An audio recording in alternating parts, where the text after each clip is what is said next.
Welcome to PerHer Perspective, a podcast of raw, relatable conversations on leadership, challenges, and solutions in running a business, often with the support of smart peers. The show inspires business owners to grow, make bold decisions, and go bigger with confidence. I'm your host, Marla Noel. Let's get started.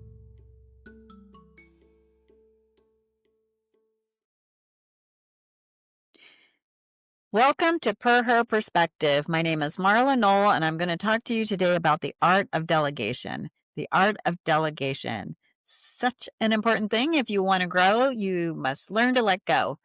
But yes, I am always telling my clients it takes time to make time. It takes time to make time. If we learn how to delegate, that will help us make time for ourselves. No delegation means limited employee growth. No business growth past your ability to manage what you're doing and the revenue of the business. There's no way to get to the next level. If you want to grow, you must learn to let go. I'm going to talk about why, how, and what very briefly. There's a lot to learn about delegating. However, we have to start somewhere. Let's start now. Why delegate? Delegation grows your team. It grows your team. They learn more. They're able to understand what is important about your business.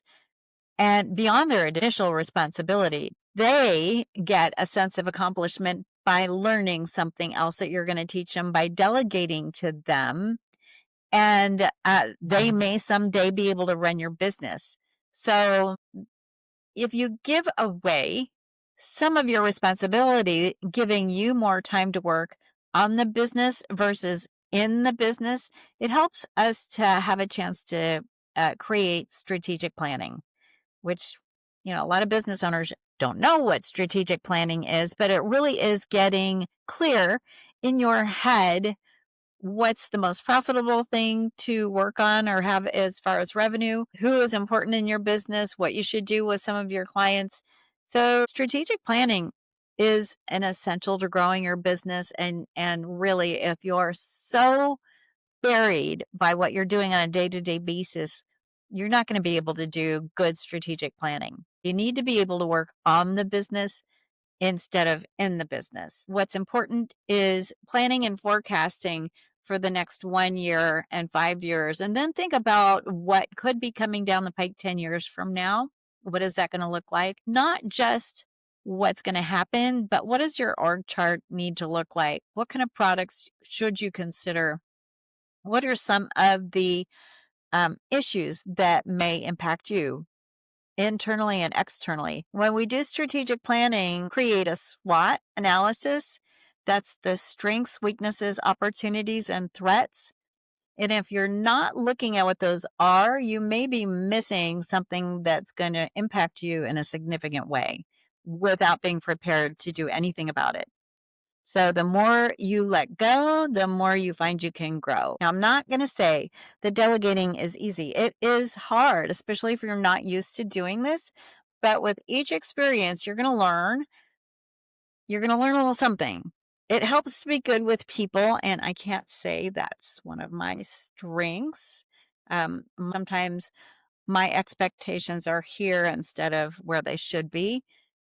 And, but if you are good with people, it'll be easier for you to learn to delegate. So I can tell you, since it was harder for me, I don't always see what is impacting people. Then I learned some of my lessons the hard way.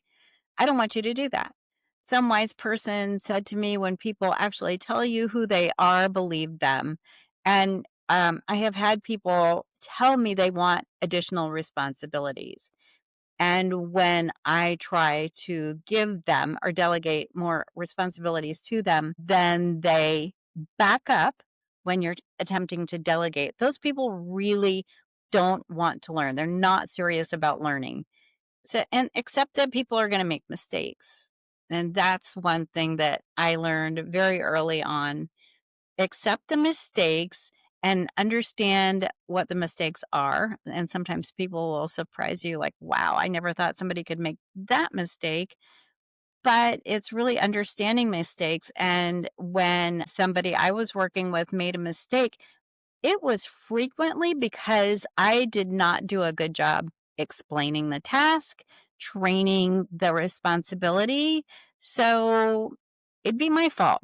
What we want to do is minimize the damage by double checking the work and creating checklists along the way about what's important and identify where mistakes can happen and really look for the mistakes that can be costly. You know what they are. I was, again, occasionally surprised by a new mistake I hadn't thought about or anticipated.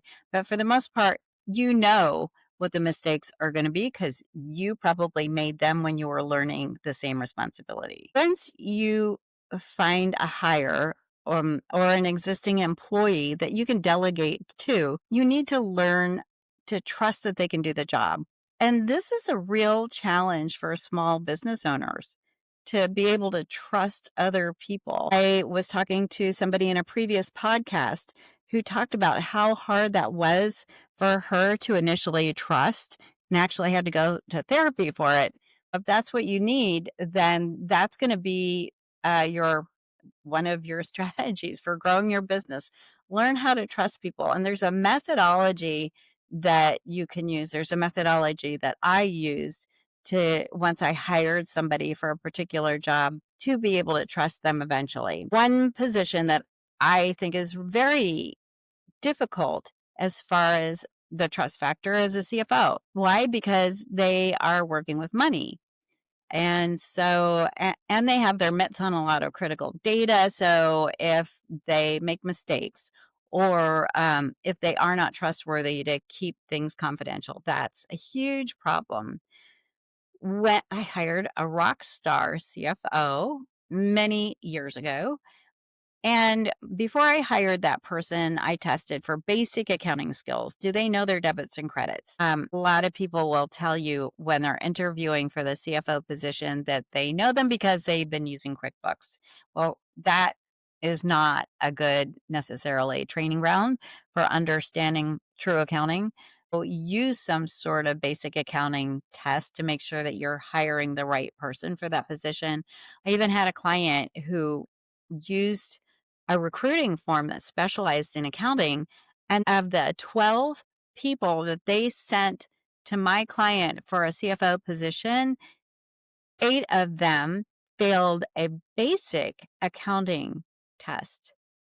8 failed a basic accounting test. So that tells you how many people think that they know accounting when they really don't. And believe me, this test is not difficult. If there are a group of people in a CPA firm, they all take that test, they're all going to be able to pass the test. Has to make sure that these people have the right accounting skills.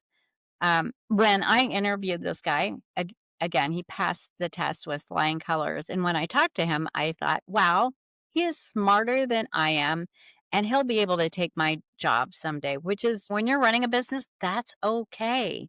Because that gives you an opportunity to grow the business. I thought he was smarter than me. And that's what you want to hire, that somebody that's smarter than you are.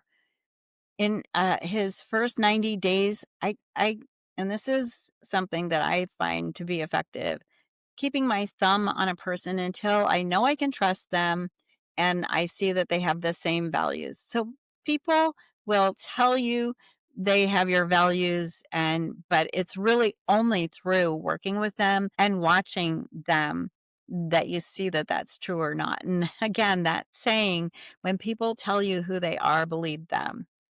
I worked with this guy for 90 days. I realized, wow, he's really good. He does what he said he's going to do. It really shocked him when I first told him uh, he had done something task and he brought it to me and he said, "You want to check this?" And I said, "No, I think you know what it's supposed to look like." It was not a critical function where I would always just double check it just to be sure it's accurate. You always want, for a critical job, a second pair of eyes on something where people can make a mistake. But he really got it. So, but he was confused when I said, "No, I don't need to look at it. You got it." And it took us maybe a couple of weeks before he realized, "No, my thumb is gone. I'm not going to micromanage. You do what you need to do as a CFO." And I think as long as I thought I had told him that that's what I did, that I would keep my thumb on him for 90 days, but I guess he didn't believe me. Make sure that somebody understands that you're going to do that and then 90 days. If you think that they have the right values and they're doing a good job and you can trust them, then let them go. It again, double check every once in a while for the critical factors to make sure that things are done right because everybody makes mistakes. You want the skills that match the job. You want the skills that match whatever task you need to delegate. You need to hire right by testing and double checking. And there's a thing called the STAR questions. When you're interviewing them, they're great to use. Those interview questions tell you a lot about a person. I was interviewing a person once, and this is for not a low level position in the organization. And the person ended up telling me about a knockdown drag out fight that she had with a person in a retail store, which I don't know why people tell me things, but they do. Needless to say, we didn't hire that person. Asking about the situation, um, you know, what happened when you. My favorite question is tell me about a mistake you made. What happened and what did you do about it? And if somebody tells me that they didn't, oh, they can't think of a mistake that they made, I know they're lying and I probably won't hire them because everybody makes mistakes. And I have listened to people talk about a mistake that they made, the situation, and in their explanation, blame the mistake on somebody else. Also, not good. Red flags should be going off in your head if you're hearing that kind of a thing. We need the right skills. And if we're going to delegate, what is that so that we can be confident that the person that we're delegating to is able to do the task we're trying to delegate?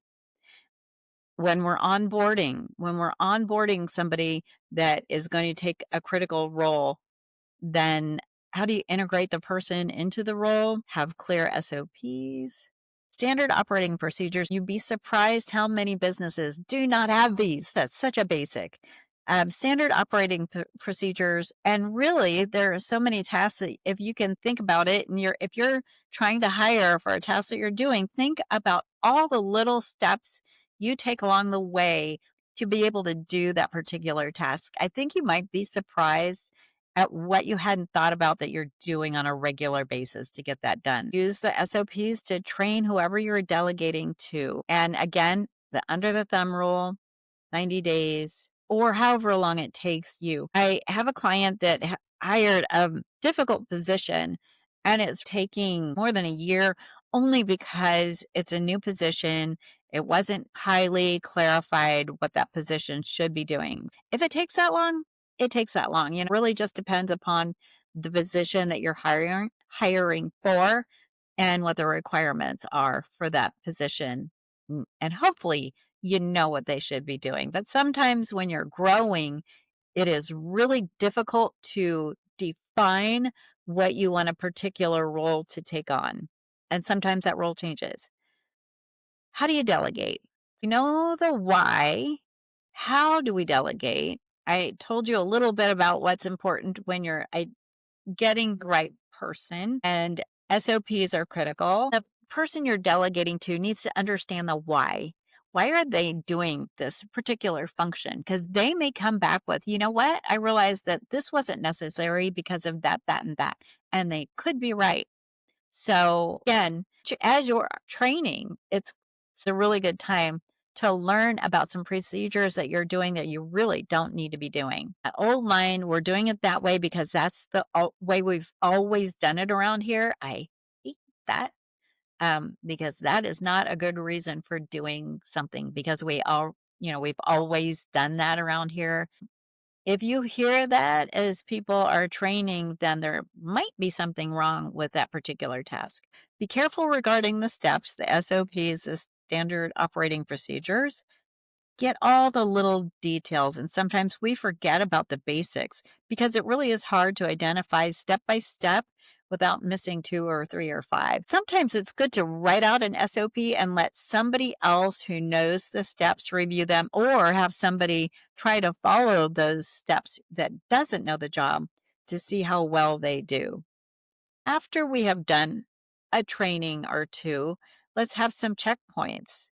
We're going to delegate the task and then have some points along the way to know if that person understands the task or not. I had somebody I worked with for many years, really smart guy, and he had dyslexic hearing. Didn't even know it was a thing. He got the instructions backwards frequently. We learned as we were working together that sometimes I needed to say, after I delegated a project, "What did you hear me say?" That seems condescending, but we both agreed he didn't always get it the first time, and I am not the world's best at explaining tasks and figuring out SOPs. We agreed that that was okay. He's fine with repeating, and when he would give me that this is what I heard you say, if it was a little incorrect, then we could correct it, and then he'd be able to do the project. Very smart guy, but it was just one of those things. How do you communicate what it is that you're delegating? How do you communicate? First, I have to share my expectations. What do I want the end product to look like? Make sure they understand what that end product looks like. When do I want it done by? Because a lot of times we'll give somebody a responsibility and we won't tell them, I want this done by the end of next week. If we don't give them a timeline, then shame on us. We need to give people, what it is, clear expectations, and then when do I expect it? Now, when I'm giving somebody a responsibility and I'm training, people learn in many different ways. What I understand, the basics are written, verbal, and demonstration, or seeing how it's actually done. Written, verbal, and demonstration, or seeing how it's actually done. I'm sure there are many other ways of learning, but these are the basics that I've worked with over the years. And I don't recommend ever training somebody just verbally or just with a written sheet of paper, hand it to somebody, say, read this and you'll know what to do. No, no, no, no. And it's really optimum to give somebody a written set of instructions or SOPs, go through it verbally so that you can explain the SOPs. You'll probably find a step or two that you missed. And then demonstration, if you can. All three are really helpful in training somebody to be able to take over your responsibility or take over that task. And then listen to the questions. What is it that they don't understand about what you're trying to tell them? What do they not understand about what you're trying to tell them? And watch for how they learn, because that will tell you if somebody understands by reading something. Then every time you train that person for anything, that you have it written down. Listen to what is said and not said. Listen to what is said and not said. Sometimes if there are no questions at all, then that could be a problem. And that might tell you that maybe they really don't want to learn. And maybe they don't have a commitment to be taking over that responsibility. What are they saying and what are they not saying? Really important. Do they demonstrate the behavior you'd expect from somebody who wants additional responsibility? Hopefully they do. When I'm training somebody, some of the check-ins is to ensure that somebody understands the job. And when I'm doing that, it's so critical to be respectful.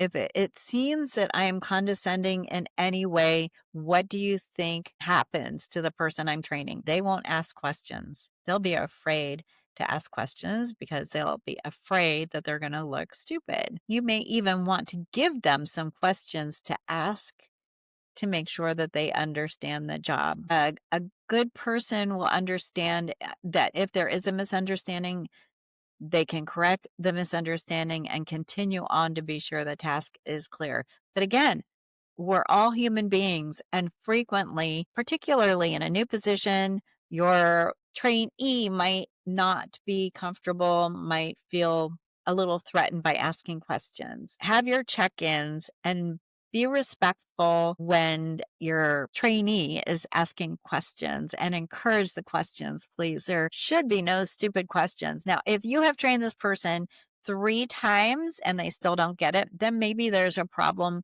Maybe they are not the right person for the job. Maybe 5 times. I shouldn't say just 3 times because depends on the complexity of the job. If it's a very difficult thing that you're training for, it might take showing them 10 times, but you have to understand again what it takes to have somebody learn the job. And for business owners out there, I want you to be understanding about the level of skill sets. Because you're the business owner, you probably are a rock star. Not everybody catches on as quickly as you do. So please have some patience when you're training and let them ask questions and try to keep them from feeling foolish for asking those questions and never be condescending and when you're answering. Set a schedule for your check-ins. If it's an easy job, you might want to check in with it in an hour or two. If it's a really complicated job, check in maybe every day or once a week, depending again upon the job. I had a client that had a project for a customer. She delegated the project away to a person and did not check in with that person until the morning that project was due. It was all wrong, and she did not have time to fix what was wrong. Give yourself some time. When something is due, check to see if the person is going down the right path a couple of days before that project is due. And then reward for positive results, because that really motivates people. Sometimes that reward is just good job. Telling somebody good job is really a huge plus. I have a client that is a great guy, and he's constantly supporting people, training and educating, and he's good at it and tells people when they're doing a good job. And you can see it in the faces of the employees. I meet with the executive team on a regular basis, and they're a group of really smart people, and they are in the room because my client has done such a good job with recruiting, training, and motivating and having those people really inspired to help for the growth of the business. And that inspect what you expect is something I say frequently. Inspect what you expect. Always check when you're training somebody. And this is probably the biggest mistake I see when people are delegating, is that they miss that one thing. They don't double check, they don't inspect what they expect, and then they get the wrong thing and they're upset. Well, if it's the first time this person is doing that for you, you should never be upset. It's probably your fault, not the employee's fault. So inspect what you expect. What to delegate? What to delegate? That's a tough one. And if you're new to delegation, begin with small things, because it's hard to delegate and you're going to make a mistake or two. So begin with something small. Maybe something that will take a couple of hours or even a half an hour. Start with something small so you get used to the delegation process. Then eventually, you'll want to be able to delegate away as much as you possibly can. I got so much better at delegating, and I had a medical issue where I needed to be out of the office for a month. And that business ran fine without me. You want that to be you. Do you want to take a month's vacation?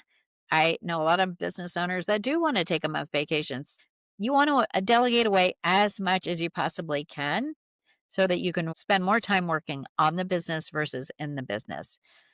Now, I have a grid that I suggest all of my clients use that will help them understand what to delegate. What to delegate. In this grid, in the upper left-hand corner, are all the things that you do that you love to do and you're good at it. Upper left-hand corner, I want you to list everything that you're doing on this grid somewhere. Upper left-hand corner is what you love to do and you're good at it. What you love to do and you're good at it. That's the upper left-hand corner. Those are the things you want to keep doing. If you want to have your hand in the business, you want to keep doing those things in the upper left-hand corner of this grid. In the upper right hand, it's you're good at this, but you really don't enjoy doing it. You're good at it, but you don't enjoy doing it. And you may want to get rid of that. Anything that you don't enjoy doing, that takes your soul. Don't be doing those things if you do not have to. If you can delegate those things away, good. There was one thing that I hated being involved in, and that would go in the lower right hand. I am not good at it, and I don't want to do it. And it just so happens my CFO loved to do this one particular thing. It was so easy to delegate that away. Once I understood how my CFO was going to handle it, it was one of those, good, you take it. In the lower left hand are the things that you may not be that good at, but you enjoy doing them. And the point of this grid is putting things in all of those, whatever you have to do during the day, during the week, during the month, during the year. All of that stuff should be somewhere on this grid.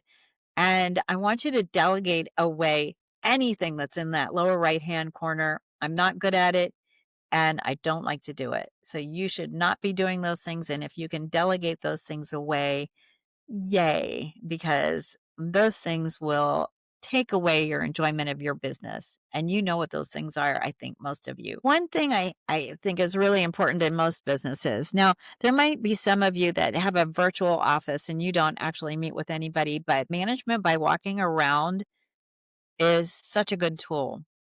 You'd be amazed at the things you learn by walking around. And if you have an offsite location, you need to be there. You need to be there. I had an executive that I worked with, and this guy hated to get up from his desk.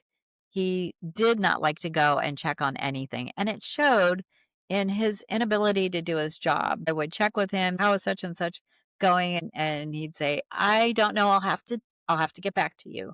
But he knew absolutely nothing about what was going on because he didn't get out of his desk and go check on what was going on. Getting out of your desk and walking around, and when you have an offsite, going there. I had an offsite location, and people were telling me that they were doing all of these SOPs that were a requirement of the business, certain things that you say, certain things that you do. It was critical in this type of business. And I was shocked once when I went to the business and I listened to somebody answer the phone and they said all of the wrong things. If you don't get out of the office and go to your offsites, you're not going to learn this. It's important to observe what is happening, even though you're being told that, of course, all of what you expect is happening. Sometimes that's just not true. It is inspecting what you expect. Inspect what you expect. It's a great rule for any business. Follow up on a regular basis, even if it's something that's a tiny little thing. I think the devil is in the details in many businesses. And if we don't follow up on some of those details, we might get burned in the end. You want the results of your business to be something you're proud of.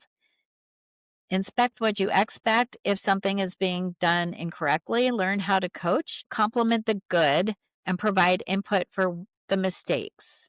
And define targets for what an employee should be doing to make the project the right way, steps along the way. So especially if it's a big project, how do you eat an elephant a bite at a time? And this sounds like such a bad saying, but it is so true.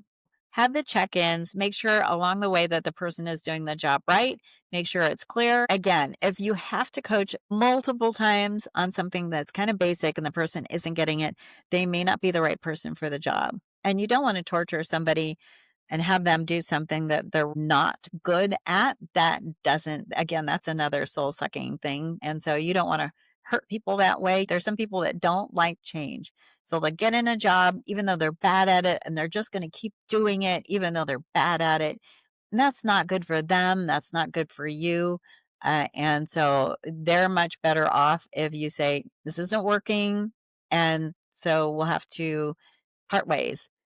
This is the beginning of talking about delegation. I know that it is difficult for many people, but such a crucial component of growing your business and getting to the next level. You will never grow if you don't let go. You will never grow if you don't let go. Good luck with delegating.